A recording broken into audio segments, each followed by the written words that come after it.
Tennessee Another until one. 4:45 p.m. Central Daylight Time. At 4:17 p.m. Central Daylight Time, a severe thunderstorm was located near EAS, or near Caraway, moving southeast at 30 miles per hour. Hazard, 60 miles per hour wind gusts and quarter-size hail.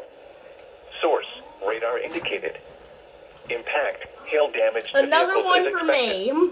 Expect wind damage to roofs, siding, and trees.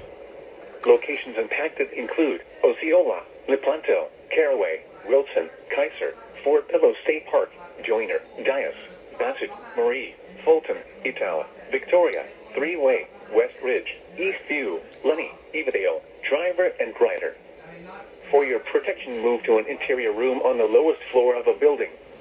Repeating, a severe thunderstorm warning has been issued until 4:45 p.m. Central Daylight Time for the following counties: in Arkansas, Craighead, Mississippi, and Poinsett, and the following counties: in Tennessee, Lauderdale, and Tipton.